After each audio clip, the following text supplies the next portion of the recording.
પગારની બાબતો હતી. તો પગારની બાબતોમાં ઝીણી બહુ જ લાંબી અમે ચર્ચા કરી છે. જે મહત્વની બાબતો છે એની જ વાત હું તમને કરું છું, બીજી વાતો તમારા માણસ કરશે. તો પગારની બાબતોમાં અમે ઝીણી બધી જ ચર્ચાઓ કરી. તો એમાં જે વિભાગો છે કે ભાઈ કુશળ શ્રમિક, અર્ધ કુશળ શ્રમિક અને બિન કુશળ શ્રમિક અને ગવર્મેન્ટના જે પણ ધારા ધોરણો બધું છે, ઇન્ક્રીમેન્ટ છે, બધી જ બાબતો અમે ચર્ચા કરી. તો એમણે અમને સ્પષ્ટ કીધું છે કે હમણાં જે પણ લોકો મહિનાના 26 દિવસ ભરશે એ લોકોને અમે હાલમાં 17,500 હાલમાં મળશે અને 1,100 રૂપિયા ઇન્ક્રીમેન્ટ મળશે.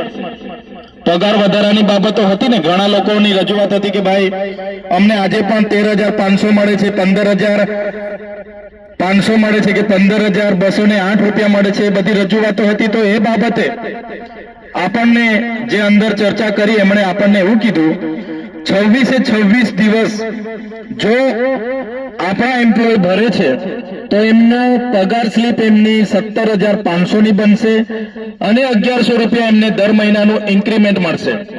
બીજું એમણે કીધું કે મહિનામાં 1.5 દિવસ CL મળશે. 1.5 દિવસ, 20 દિવસમાં 1 દિવસની, એમાં કોઈ પગાર કપાય ના. 20 દિવસમાં તમે 1 દિવસની રજા મૂકી શકો છો અને 26 દિવસમાં 1.5 દિવસ તમે રજા મૂકશો તો પણ તમને એનો પગાર મળીને તમારું થઈ જશે. બીજું એમણે કીધું કે જે ઓવરટાઈમ તમે કરો છો, કેટલાક ને રવિવારે આવો છો અને ઓવરટાઈમ તમારો જે થાય છે, વધારાની ઓટી થાય છે, તો એ ઓટીના ડબલ ગણીને એમને તમને ચૂકવણા થશે.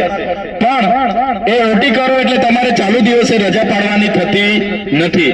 જો તમે ચાલુ દિવસે પછી રજા પાડશો તો ઓટી તમારા 26 દિવસના સિલેબસમાં ગણાઈ જશે. એવું એમણે આપણને જાણ હમણાં કરી છે.